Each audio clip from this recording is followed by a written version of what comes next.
వైఎస్ఆర్సీపీ వైఎస్ఆర్సీపీ లేచిన కెరటంలో అవుతుందా లేకుంటే వైఎస్ఆర్సీపీకి స్టిల్ 40% ఇది ఉందండి. ఇదే సార్ ఇక్కడే మెయిన్ ఇప్పటికి ప్రజల్లో నడుస్తున్న మాట 40% ఓటింగ్ ఉంది. మీరు విన్నారా? వైఎస్ఆర్సీపీకి ఓట్ బ్యాంక్ ఉంది.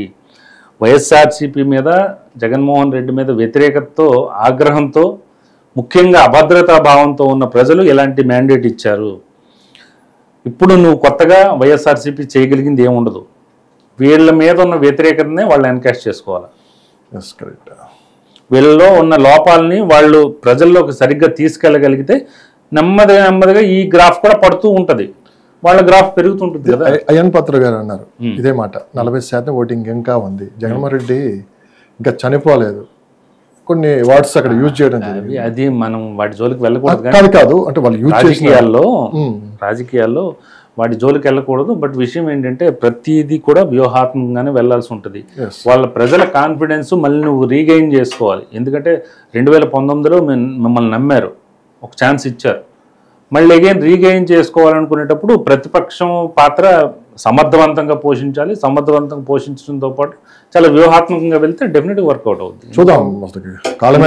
రాజకీయం, పొలిటికల్ డైనమిక్స్, రాజకీయాల్లో శాశ్వత మిత్రులు శత్రువులు ఉన్నట్టు గెలుపోవటంలో సహజంగానే ఉంటాయి.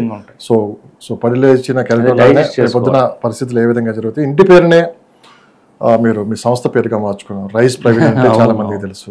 నెక్స్ట్ రైజ్ ప్రవీణ్ ఏదన్నా ఒక బాధ్యత అప్పచెప్పితే ప్రభుత్వం కావచ్చు, లేకుంటే కొంతమంది ప్రతిపక్షంలో కావచ్చు, దాన్ని మీరు రెడీగా ఉన్నారా? ఛాలెంజ్ తీసుకుంటారు. రెడీగా ఉన్నారు, బ్రహ్మాండంగా నాలెడ్జీ ఉంది. దాని మీద వర్క్ చేశాం కదా. 2 తెలుగు రాష్ట్రాల పట్టుంది. ఏదైనా బాధ్యత అప్పచెప్తే 2 తెలుగు రాష్ట్రాలు మీరు ఎక్కడికి వెళ్ళినా కూడా, మీరు గతంలో నేను కూడా మీకు చెప్పాను, మన మహారాష్ట్ర వెళ్ళినా ఎక్కడికి వెళ్ళినా యాజ్ ఎ లే మ్యాన్ ఫస్ట్ వెళ్ళిపోయి అక్కడ టీంని మనంగా డేటా తెప్పించుకుంటాం. అంతేగాని ఇంకో డేటా మీద డిపెండ్ అవ్వం. అక్కడ అధికార పార్టీ కానీ ప్రతిపక్షం కానీ ఎవరు డేటా మీద డిపెండ్ అవ్వం.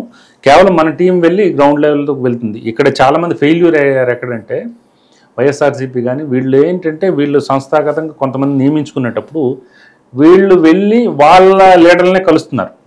అక్కడ మెయిన్ డ్రాబ్యాక్. ఎందుకంటే వాళ్ళు ఇచ్చిన రిపోర్టే వీళ్ళు ఇస్తున్నారు.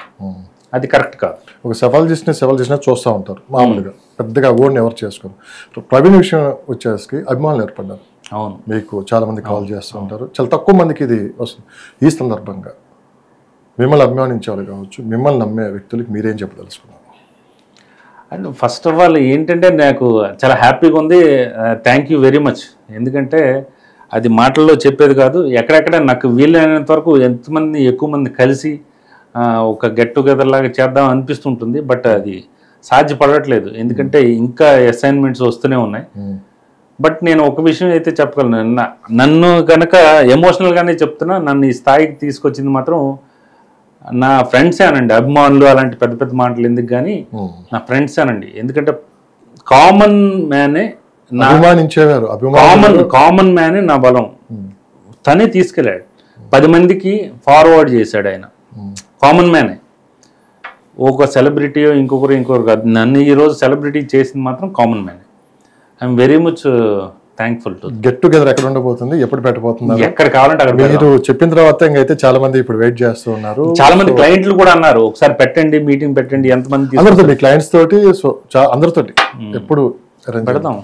మీరు ఎప్పుడు అనుకుంటారు? హైదరాబాద్ లో ఉంటుందా లేకుంటే హైదరాబాద్లో పెడదాం, ఒకటి విజయవాడలో పెడదాం, అమరావతిలో ఉంటుంది, ఒకటి తిరుపతి అండ్ అగైన్ ఒకటి విశాఖపట్నం. పర్టికులర్ తిరుపతి అనుకున్నారు? అక్కడ మనం చేసాం కదా, చాలా వరకు వర్క్ చేసాం.